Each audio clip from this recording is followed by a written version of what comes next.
Hello, everyone, and welcome to the Hardcore Finance Podcast with Alex and Shimon. Today, I'm very excited to introduce a very special guest. Super excited to have him. It's Wasim Ahmad. He's the Chief Crypto Officer of a company called Vault 12. And actually, Wasim is a serial entrepreneur with 5 exits.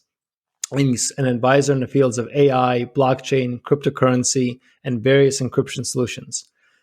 Currently at Vault 12, he led the private and public funding of one of the world's first STOs, and it focuses today on expanding Vault 12's ecosystem. His crypto experience began with AlphaPoint, where he worked with the founding team to launch the world's first cryptocurrency and cryptocurrency trading exchanges. Previously, he was a founding member of Voltage Security, a spin-out from Stanford University that launched identity-based encryption, a breakthrough really in public key cryptography, and pioneered the use of sophisticated data encryption to protect sensitive data across the world's payment systems. Wasim serves as the chief of nonprofit Startout in New York and is a Seed Camp and WeWork Labs global mentor. He graduated with a Bachelor's of Science in Physics and French from the University of Sussex. And we're so excited to have Wasim. So Wasim, welcome to the show. Thanks so much, Alex. Great to be here. Glad to have you. And can you tell us a little bit about, you've had a long and storied career, especially all up and down the world of security. Can you tell us a little bit about Vault 12, what you guys focus on now, and kind of your path and what led you to Vault 12? Sure. So Vault 12 is it's a system and a mobile app and a platform that lets you protect, backup, secure your cryptocurrency assets. It works with any blockchain, it works with any type of digital asset, and it basically enables you to make sure that your the most important credentials, could be your seed phrase, could be your private key, are backed up into a digital vault, so something that's very similar to a digital safety deposit box, and is protected. And because those credentials basically represent the actual assets themselves in the world of cryptocurrency, it's very important to have those backed up. And so the way the backup works is, instead of storing this in the cloud somewhere, or storing it in some kind of local device or in a mountain in Switzerland, the contents of your vault are actually distributed in pieces, encrypted pieces, to some people that you name out of your personal network. So trusted friends and family, maybe your lawyers, maybe other professionals that you work with. And they basically safeguard those pieces until you need them, at which point they're reconstituted and you have access to your assets. So it's a very different way to protect your assets. But it's done in a very decentralized way, very distributed, so that the assets remain secure from all of the things that can befall people's seed phrases and private keys. Yeah, so thank you for that. That's great, and it sounds extremely innovative. Well, let's talk a little bit about the innovation there and what you guys are doing. But maybe one upfront question is, it sounds great, but why can't I just leave it on an exchange? I have a password manager, I have two-factor authentication, I trust Coinbase in the space of crypto, let's say, to hopefully not get hacked. And I have all my standard backups. So why not just leave my coins on an exchange? Well, that is a reasonable question, but hope is not a strategy for protecting your assets. So, unfortunately, in the last couple of years, it's something like 3 billion. It might even be like 4 billion now. Dollars worth of crypto assets have been stolen directly off exchanges. So hopefully they'll keep it safe is just not good enough anymore.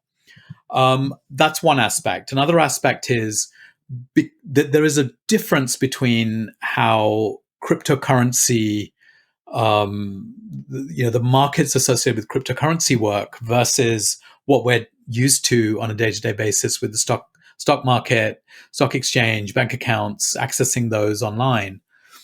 With a bank account, if you forget your password, you just press a button and your password's, sent back to you. Maybe you get a phone call, maybe you get a text, but it's a very, very straightforward process that everyone's familiar with.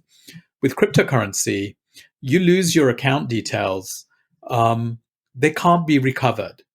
And so that's one of the reasons why you really have to, you have to think about doing the protection.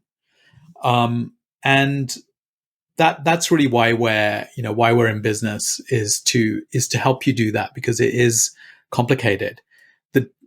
All of the benefits of the cryptocurrency space that you've talked about on your podcast, before, they come about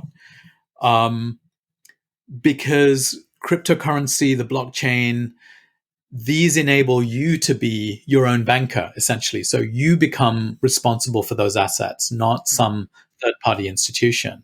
But that also means that you're responsible for the security. Now, you can, of course, open an account on an exchange and let them manage your funds. But the reality is that they are big, big targets for hackers and criminals, including state-sponsored criminals. And so there is a risk. So what I tell people, what I tell my friends and family is, okay, great, go trade on a reputable exchange like Gemini. But when you're storing your cryptocurrency, store it somewhere else where you control it and make sure it's backed up and you've put layers of protection in to make sure that everything is kept safe and protected. Yeah, so maybe can you take us actually a little bit through, the slight quick history tour evolution of security in the space. So, we started with passwords. And we were just chatting right before, there was an article a few days ago that the SolarWinds CEO was blaming the intern for the hack. And the hack was that the password was SolarWinds123. And you keep on hearing this, don't have your password be password123 or company 123, and people still do this, right? So there are passwords, there are hard passwords, there are password managers, two-factor authentication, there are hard keys that go into your USB drive. Can you take us through a little bit of kind of this history of security and how it's evolved? And then let's talk a little bit about the risks, right? So what are the different risks out there in the environment that people should think about? Sure. So, security in general, as I was saying earlier, we have that with the banking system and with all our online accounts. And so in the last 20 years or so, we've seen those systems kind of get more sophisticated. So 20 years ago, it was just a password. And then we started having rules about, make sure there's a character and a symbol and some other things. So passwords became a little more complicated. In fact, they became, people started instituting a character limit so that your password had to be more than 8 characters long. And so this led to people, feeling like they're not going to remember the password. And so then we saw password managers come in where in many cases they will auto-generate a completely random password for you and store it for you. And so when you need the password for that account, it's able to kind of automatically paste that in and you log in. And then we saw Apple a few years ago, and I'm sure this happens on Android as well, provide sort of support for that in the operating system. So dealing with passwords relatively straightforward day to day, but you definitely still don't want to have password 123 or anything basic like that. As we've seen more and more businesses move online, there's been more and more hacking attacks. And so having a hard to guess password is critical. Not using the same password on multiple accounts is also critical. A lot of hacking really has, again, in the last sort of 20 years, has been about hacking into the databases that corporations have, stealing that information, and then forcing access to the to the account itself. And so if you have the same password in multiple accounts, if some corporation gets compromised with your details, it's quite possible that they'll be able to access other accounts that were not compromised, but they are compromised because you're using the same password. So moving on from just passwords, characters, long passwords, there was this notion of people should use two-factor authentication. So two-factor authentication is two different ways to get access to the account. So one could be your password.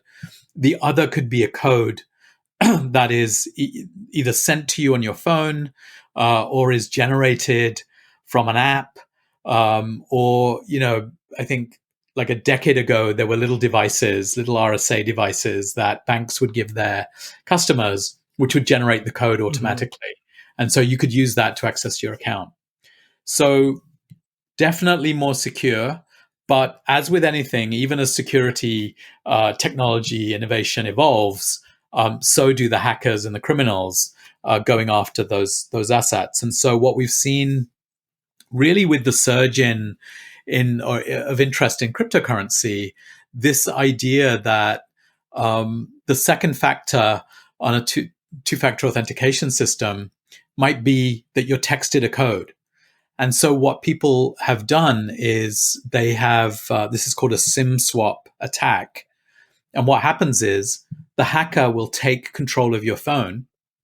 And there's various ways to do this. The simplest is literally to call up AT&T or Verizon or Sprint or whichever carrier and explain that you're in an emergency, your car broke down, you need to change phones. Could they reactivate this number on a different phone?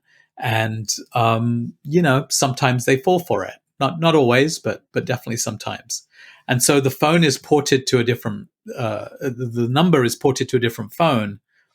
Then they do a password reset on your bank account, your cryptocurrency account, whatever it happens to be. Even I've had it done to me on my Facebook account, and then they send messages to people saying, wow. "Hey, I really need, can you send me a Bitcoin? I really need it." And people will fall for that, and so they're able to take control of your phone. It takes several days to get it back once you realize, and very, very problematic. And so that led to the idea that you shouldn't use your cell phone as the second factor in a two-factor authentication system.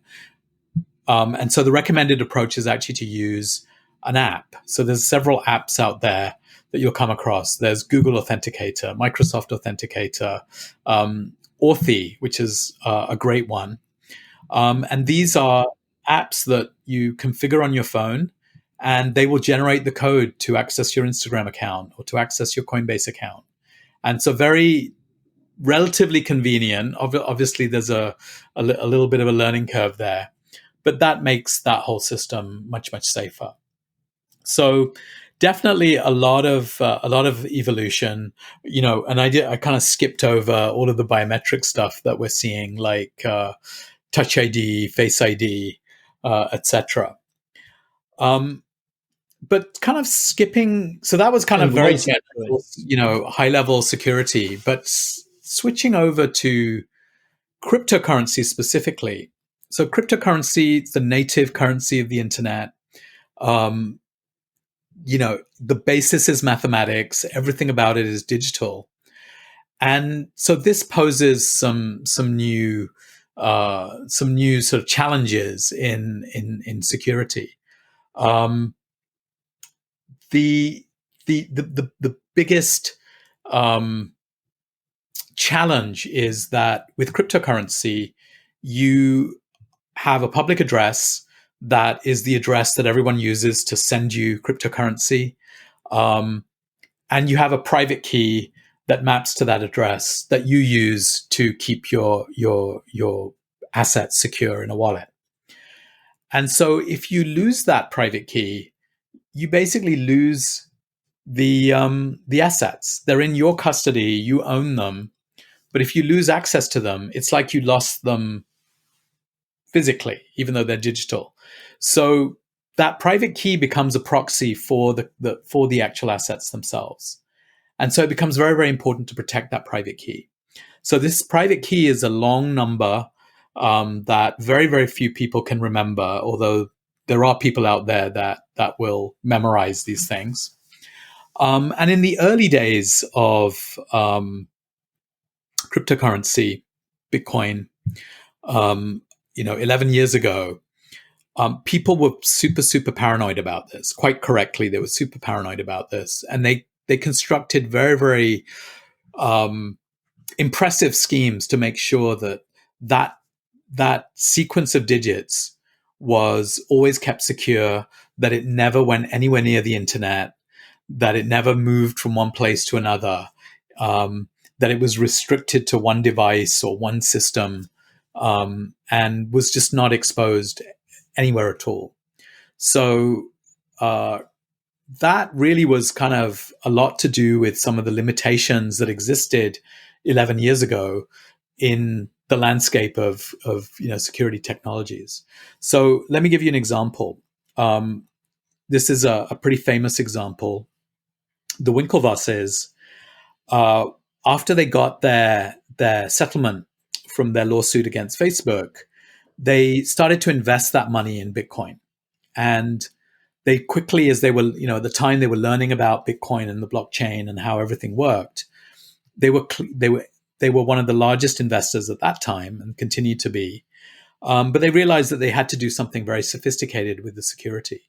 So they created they created the wallets that they were going to put their cryptocurrency in, their Bitcoin, and they generated the private key. They printed it out onto paper, and then they cut it up into pieces. And they took each piece, and between the two of them, they flew to they flew to a bunch of regional airports, and then went to banks that were like 30 minutes from the airport, opened a safety deposit box, and put one of the pieces in each of these banks. And so they did that over like 48 hours. So the only way to kind of get access to that cryptocurrency is to figure out which banks have holding the safety deposit boxes, get access to the safety deposit boxes, and then get access to all the pieces, recombine them to get access to the accounts. So very, very complicated. No way to figure any of that information out. And then what they did with the computer that they used to generate the private key, they smashed it up with sledgehammers and buried it in the concrete of their new building that they housed their offices in. And then they did the same thing to the printer that printed the private key. So they were absolutely paranoid that no device, nothing that touched that string of digits was ever, accessible to anyone in any way. Other people have engraved this stuff on rings. Many people will tell you, if you're creating a new wallet, make sure there's no cameras around. We all have, people have home security cameras. You don't want to do it in the presence of a home security camera. You don't want anyone looking at this thing, because if someone wants to take those funds, all they need is the number. They don't need to steal it from you. They just need a copy of that number, and or that private key, and they can take it. So back in 2009, 2010, 2011, there were very few ways to really sort of protect yourself and to securely store that number that was so critical. And so that resulted in products like hardware wallets. Hardware wallets are devices, small devices that encrypt your seed phrase or your private key, and they're not connected to the internet in any way. they're completely what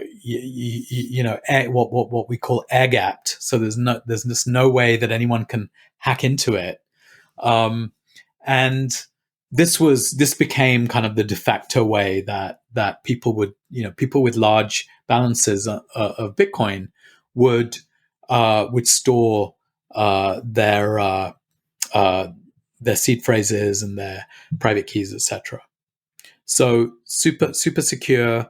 The other thing that kind of goes hand in hand with hardware wallets is you do need to set it up, and so you would connect it to a computer to kind of configure it, but you don't want that computer connected to the internet. And so people talk about, well, I have an air gap computer where I create my key there, and then it's connected to the hardware device, the hardware wallet, and that will be completely safe because it's never been anywhere near the internet. It's never been near any malware, etc. So that's kind of been the de facto standard. So can I Yeah, go ahead. Can I jump in and just ask you a quick question? I'm writing down a couple of things. There's a lot of amazing themes here, which I want to touch upon. But really quickly, in the hardware wallet, like you said, you can create a private key on an air gap computer.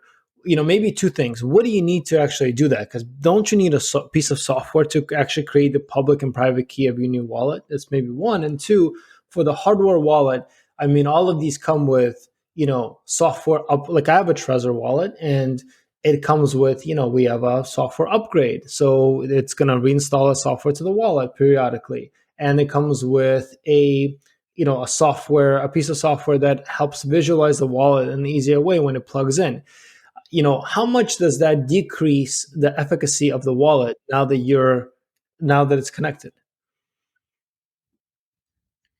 Well, I think that all of these vendors have created like the methodologies for how you use the wallet, how you apply an update, how you connect it with the computer, all of those kinds of things. And your responsibility is, well, make sure the computer that you're connecting to isn't online, right? So that no malware can come onto it. You should never buy these hardware wallets online from anyone other than the manufacturer of that wallet, because someone could have bought a bunch, put malware on them, and then be reselling them on Amazon. So there's sort of responsibilities that the manufacturers have that mitigate a lot of the risks. And then there's responsibilities, you don't want to be programming your ledger with a camera facing you that someone could hack into. So you have responsibilities, they have responsibilities, and that dramatically reduces the risk. But the point that I wanted to make, and it's kind of connected to what you asked, is when you look at the kind of like the next 500 million people that are going to come into crypto this year onwards, they don't, they are not thinking about security. They're not thinking about, oh, I've got to make sure that there's no digital footprint. And like those concepts don't even enter into the conversation. Everyone's like, Bitcoin went up and Ethereum's going up and this is what's going on in DeFi. It's so exciting. People are not even at that level of, oh, but there's a danger here. And so, everyone in the industry, the hardware wallet manufacturers, the software wallet manufacturers, everyone is thinking through, how do we make this easy? And there's some basic things that, simply aren't that, it's complicated. It's complicated to set up a hardware wallet. It's going to take a long time before we have some way of doing it that is so simple that everyone can do it without thinking. It's a complicated thing, and it needs to be done carefully. So this is a challenge. And the other challenge is what I was saying, that people aren't even thinking about security.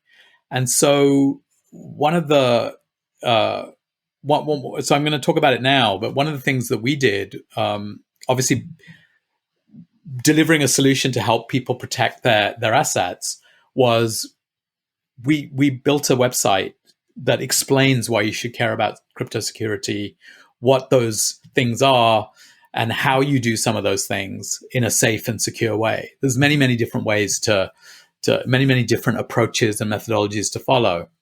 But we kind of give you an idea of, well, what's the risk if you do it this way? What's the risk if you do it that way? And there's many options available to people that they probably don't even know about. But it starts with understanding the risks.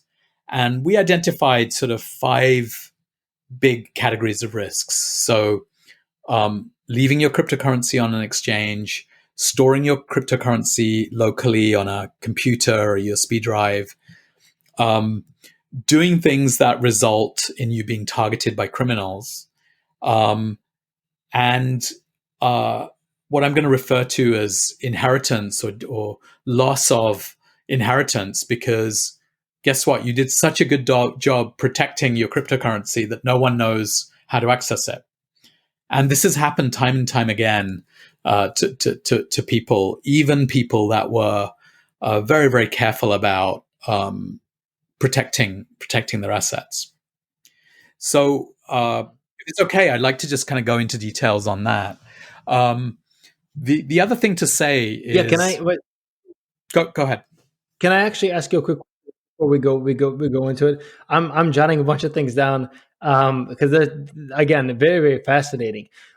I do want you. Can you please explain at some point, right? So what the Winklevoss did is extremely secure, right? I mean, theoretically, you could recreate their steps, but it takes a massive amount of effort to go and do that, to find out the various cities and the banks and so on and so forth, right? But I think the trade-off there is accessibility. Now they have this Bitcoin. The whole point, right, of Bitcoin is that it's either wealth, right, or you can use it for transactions. Regardless, it's this asset that you have, right? So you can kind of like gold. You can bury the gold and leave it on the ground, but then you can't really access it. At some point, you want to come access it, take it out, borrow against it, sell it, use it, convert it, right? It's all good to have money that you can't use, but then what's the point? So if they want to go back and access some of their old buried, so to speak, Bitcoin, right, that are buried in all these PO boxes or safety deposit boxes in the banks, even if they want to, let's say they have 1,000 in there, right, and they want to use one, and they've exhausted their stash, I don't know, of 10 that they have to the side to play with.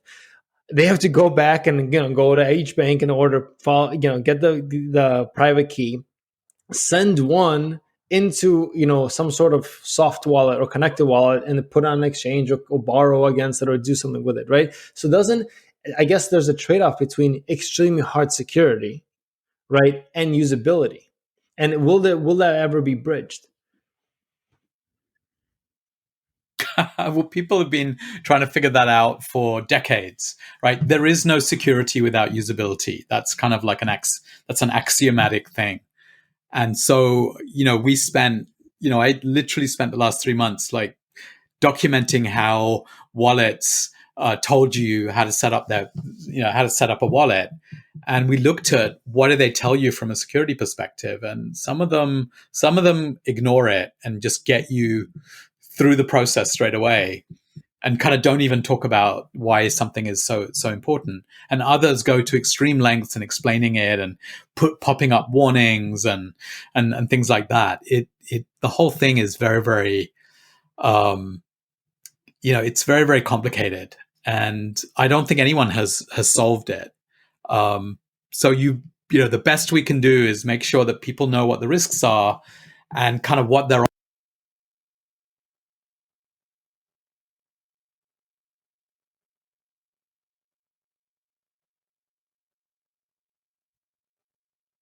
Hey, Wasim, you went away from me for a second there. There we go. Yeah. I think you came back. Putting stuff in safety deposit boxes is probably a good thing, certainly for physical goods. But safety deposit boxes are not insured. Mistakes happen. They get lost. You hear the horror stories. I think the New York Times published an expose on this last year. And then, in the pandemic that we just had, they weren't the most accessible mechanism, right? Yeah. You couldn't necessarily get access to them when you needed them. I mean, you couldn't necessarily get access to gold either, but so there are definitely pros and cons across the board. And I think many people choose to transact on exchanges, and that's kind of what you have to do. That's just part of buying cryptocurrency. That's how you do it. But you don't have to leave everything there. You can start to take steps to make it more secure by controlling the security. The other thing I wanted to say was we're not stuck in 2010 or 11. Technology has moved forward. So even with devices like the iPhone, which you know, maybe the 2009 version wasn't the most secure device ever made, but over the years, there's been dramatic changes to the security architecture of both iOS and Android devices. People refer to this as security enclave, and this is an architecture that ensures that people can't get access to whatever's stored inside that enclave. And so we hear about this all the time, right? The FBI or the police want access to someone's phone, and Apple can't actually help them. And it becomes a very, very difficult process to kind of extract anything out of the phone. So in general, technologies and products have improved. You still got to figure out which ones are going to make sense for you so that it has the right amount of convenience, but you still have the protection and the backups and all of those kinds of things. And can you touch upon really quickly? So, one of the criticisms I've heard in the industry, especially for people that are very bullish on Bitcoin and Bitcoin only, so the Bitcoin maxis, is to say, the wallet that you should choose is a Bitcoin only wallet, because if you choose a multi-currency wallet that has, more software, more room for more holes essentially, or more room for entry, so especially when you get into the Ethereum world, where you have a bunch of ERC20 tokens, and maybe now in the Cardano world and Polkadot world, where they have other kind of native tokens building on them. But the point is, Bitcoin only versus multi-currency, is there a trade-off in kind of fault lines if the wallet is multi-currency? I don't have a personal opinion on that, so I'm gonna pass on that. I think with choosing wallets, it really does boil down to it's a personal choice, and the choice depends on how easy is it to use and do the things that you need to do on it. And like I said, we have we documented like 10 of the top wallets and wrote down all the steps, and you can literally just scroll through that and see, oh, well, this one has a lot of pages, so this is a little more complicated. So there's the ease of use aspect. There's what types of coins are you going to store on there? So that's kind of the multi-currency, single currency issue. But there's some other things like, privacy. Are any of these wallets exposing your personal details to anyone else? When you set up an account, are you putting in a bunch of extraneous information? How anonymous can you be? So it's a combination of all of those things. Some of the best wallets out there, or best is the wrong word, like some of the most popular wallets out there, like Binance's wallet, which is Trust Wallet, have a lot of options, and people will use that. There's other people who will not touch a software wallet with a barge pole. They will only use hardware wallets that have been configured with air-gapped computers, and that's what they do. So it's a very personal thing. I don't think anyone is the expert on saying this wallet is great and this wallet is not so great. We stayed away from that. We simply documented the steps and pointed out the security implications along the way, because vendors don't necessarily do that. They want you to get your wallet set up and configured and then start trading cryptocurrency, because that's how that is the purpose of the wallet. Sure. And then so a couple more points. So going to the ultra kind of ultra protection, there's the kind of, I think it's called the dead man switch. Basically, it says that, hey, if I don't do X, once per week, then erase all the data or move the funds from one account to another. Um, I guess it's the ultimate, like the ultimate crypto anarchist. If they get caught by the government and the government saying, "Give me your keys, give me your private keys," or "We know that you have a wallet," and then you're like, "Well, I didn't do X action over the last week or last month, so it shipped somewhere." Are there tools to actually set that up? I mean, if someone wants to get all super hunkered down in security.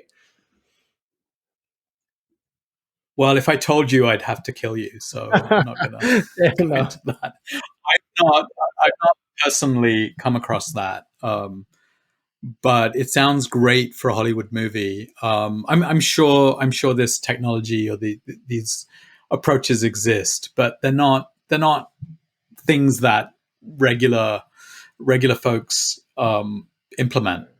Um, we'll see. One of my favorite authors, Ben Mesrick. He's written a lot of great books, but he wrote he wrote the book that was turned into the movie The Social Network, which was about Facebook. And then when he heard that the Winklevosses had become billionaires, he went back and revisited his notes and said, "Well, this is kind of incredible. This is amazing that two people who were involved, at this genesis moment of social media, come back a few years later and are at the genesis moment of Bitcoin and cryptocurrency." And so he wrote another book called Bitcoin Billionaires. And so he actually talks a lot about. He has a whole chapter on security, and he actually puts in a lot of the detail that I described earlier about the safety deposit boxes.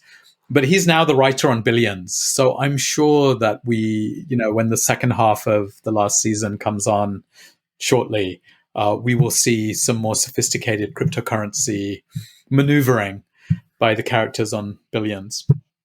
Maybe this will be part of it. It's an incredible. Yeah, it's an incredible show, and actually, it's funny we talk a lot about the social network. So, a good friend of mine and Shimon's, Divya and Narendra, there was three, it was four. Mark, right, the Winklevoss twins, and Divya. Divya was part of that whole gang in the beginning, and he went to business school with us, and so there were many conversations about that stage of kind of the world and life when all of this has taken place. But just moving away from security for a second and going into, you want to call it irony of life or investments or in general, the ironic part here, right, is that Mark Zuckerberg took Facebook away from them. It doesn't matter how or whether he was wrong or not, but he ended up with Facebook, right, and started running Facebook and was focused 100% on growing Facebook. Now Facebook is getting a lot of heat from the fact that they're trying to spy on you in terms of ads and so on.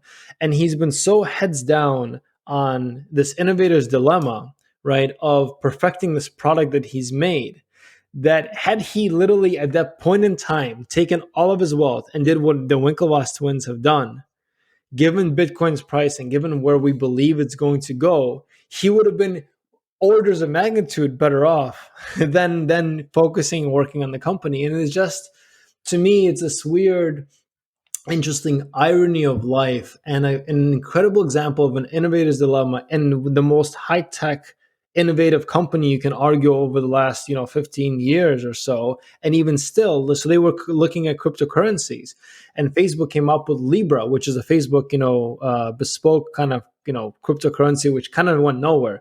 Had they just said, "Hey, we're going to take your identity and that's going to become your identity wallet, and you can send across Bitcoin and shop with Bitcoin through Facebook and Facebook Marketplace," they would have been, again, orders of magnitude ahead of where they are now, just by focusing on the technology that existed. So I know it's an aside to our whole conversation about security, but it's just an interesting kind of rule, if you will, or just happening of innovation, where you always get into this innovator's dilemma. Once you're in so deep, it's hard to unsee the world from the perspective that you're in.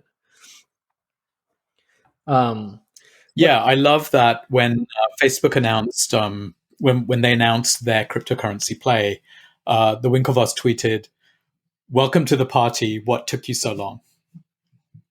Yes. Yes, exactly, and it's amazing. I know I cut you off on you. There was a couple more risks, and you wanted to go with them, but I wanted to bring up to our audience something that you talked about, and it was very implicit, but I want to bring it up top. So right in the beginning, you talked about how, hey, people have two-factor authentication on the phone, and you can have a SMS message coming to your SIM card, but that can also be hacked. I think what's implicit behind there is how you talked about getting hacked, and it's all essentially social engineering, right? So you call AT&T and you say, move the phone number over, and then you said you're a brilliant example. You find someone's, let's say, Facebook account, and then you log in as them and message your friends and say, "Hey, I'm in trouble. Send me a Bitcoin or send something over to this address." And the address is, someone else's, and it's gone. And this started with the internet, right? Where you had these Nigerian princes emailing into, especially a lot of the, unfortunately, I think older folks who are unsophisticated with the internet, who got taken by, send me the money and I'll send X back. But there's this whole element of, outside of that high tech security, this whole element of social engineering, which bypasses a lot of these technological solutions, because it's just an element that I think is growing. And in the world of cryptocurrencies, we're going to have to be hyper aware of, we have deep fakes now, and that's on the tech side, but all these social engineering schemes that are going to come up more and more and more, of someone logging in as you on Facebook and saying, "Send me something because I'm in trouble. Please, I just send me a quick Bitcoin. I'm in, I don't know, Albania." Right? It takes an hour to send the Bitcoin over, and then you have it, and it's not that person. So are you guys thinking about that, at all? And I know you guys use the concept of guardians, right? So you send it to 5 or 6 friends, especially with Vault 12, and they each one has a piece of the puzzle. What if those friends get hacked? How do you guys think about social engineering and solving for that? So we thought about that a great deal, and so we came up with a couple of there's a couple of things built into the core design of what we do that reduces a lot of the risks. So the first thing is, instead of saying, online, pick 5 people, pick 5 of your favorite Facebook friends, and then everything's done online.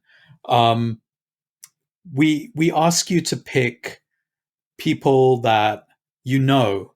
And so if you know them, then their names are in your contact, your contact list, on your phone. We the invitation, the invitation is obviously electronic because we want them to get a link, but you can send that link directly to them, through text, through email, etc. So we give you a few different ways outside the app itself to kind of contact them. Then the core system is such that, let's say you have 10 guardians. The system requires you to say, what's the minimum number of those guardians that's needed to okay getting access to an asset. So you would typically say, I've got 10 guardians, but 5 of them have to send me the okay when I need to get access, or I need to recover the vault because I lost my phone. And so there's this redundancy built in. So, if someone loses their phone is stolen, they changed phones, or indeed their phone got hacked and they had to kind of wipe it or something like that, you still have the ability to recover and access your funds, regardless of one person being down. Hacking into any one of those guardians is not going to give anyone any useful information. You actually need, all 5 for all, 5 of the pieces, or 3 of the pieces, depending on how you set it up. And so for our more high net worth use cases, those guardians might be in different countries. One of the risks that I didn't talk about was natural disasters. You have to leave the home because your home's on fire, and you don't take the piece of paper that you wrote your seed phrase on, and you don't take the USB device. you also, in this scenario, want to make sure that you're not, all your guardians aren't in an area where there could be an earthquake or a fire or a mudslide. You spread them out. And so having that distribution also helps with reducing your exposure. So we did a lot of things like that. The confirmation process is also, it's not done by pressing a button or sending a digital signal. We do it where you have to call them up and then they do something. So when you're actually speaking to them live on the phone or through a messaging app or a voice app, then things can progress. And so we made it a little more, you actually have to kind of do something more extraordinary than normal to accomplish certain things, and that's what gets in the way. That's what kind of reduces the risks associated with identity and social engineering and some of those kinds of things. It's probably a nice balance of friction that you've created, because it is added friction versus this extra added protection against social engineering. And this is why I was really taken to your solution when I first saw it, is because it's not just, like you said, an electronic signal where somebody. It typically, if you have 10 people and you have to have 6 or 7 OKs out of 10, it's going to be very hard for somebody to hack all 7, right, or all 10. But it does add a layer against social engineering, where it's not just an electronic signal that can potentially be intercepted, each way. There's some sort of component to calling that person. So I really appreciated that, because I think it's an understated aspect of security that very few people talk about. And if you watch, and you've lived this, right? But if for our audience, if you watch any security, like a 60 Minutes in Security, any shows, you'll see how actually incredibly fairly easy it is to get to pass security in a secure building if you just social engineer a story to get through and talk your way into places. And people are people, they make human errors and human mistakes, and there's emotion and empathy and so on. So social engineering actually works, maybe quite well. I don't know, to our detriment about people, getting through protection layers. It can often undo. It can often undo the most thought through approaches that people put in.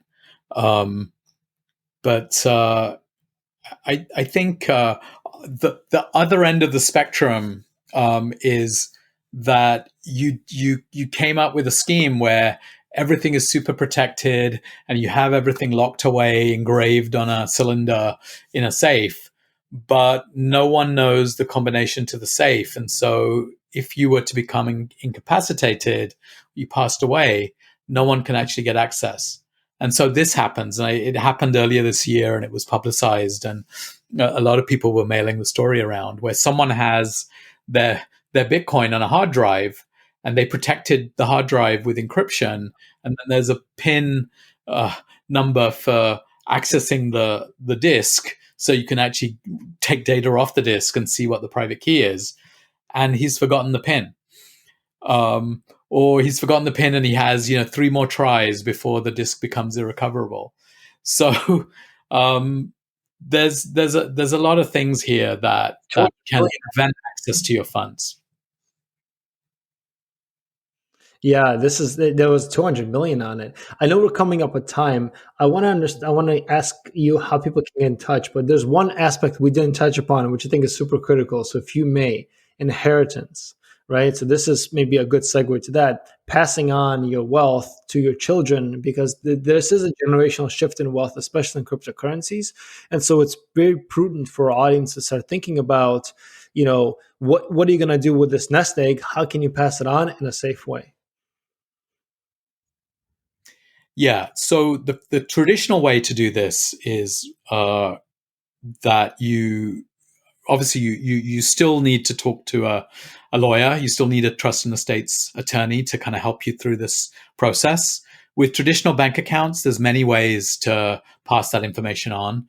But with cryptocurrency, it all revolves around passing on the credentials to your wallets. So you have to make a list of all of your wallets, and you have to make a list of all of the private keys or seed phrases for those wallets. And every time you add an asset to your collection, and maybe your approach is you create a new wallet for that asset, you have to make sure it's all written down, or it's all available in one place. So the inventory of your crypto assets is really, really important. And so once you have that, then you can, put that in a safety deposit box or whatever, and then your lawyers can make sure that, or the executor of the will can make sure that that information is passed on. Well, that whole approach is very messy because people don't always create the inventory. It's very difficult to recreate an inventory after the fact. If you're writing it down now, you're subject to all the kind of things that paper is subject to, like fire, or getting wet, or not being able to read it. And if you're passing it on to your lawyers, suddenly you've taken something that's very, very critical and you've exposed it to other people. And so there's a lot of risks all the way through. And so what we did was we said, well, with a digital vault, you're already putting stuff in the vault. So everything is there already. All of your wallets are the credentials for those are in the vault anyway. What if we made one of the guardians your beneficiary? And so you could just set up an agreement automatically between you as the owner of the assets and one of your beneficiaries. And then when the time comes, the beneficiary is able to recreate the vault. So typically with Vault 12, only the owner can recreate the vault. He needs access. He needs the okay from his guardians or her guardians. But in this scheme, the beneficiary is able to recreate the vault. Now, if they try to do that when you're still around and it's kind of unauthorized or unorthodox, you can veto it. And there's some time limits built in. But it was a very nice way to kind of to wrap that around the security that we were already providing, because all of the assets were the directions to those assets were all stored in one place and didn't need to be disclosed to lawyers or intermediaries or third parties, etc. So you can do it traditionally. Yeah, Or you I can do love it that. I love. in a way. Yeah, I was gonna say I love that. I love the that solution, and I think we're coming up on time, so I want to thank you. But for first, for our listeners, vault12.com.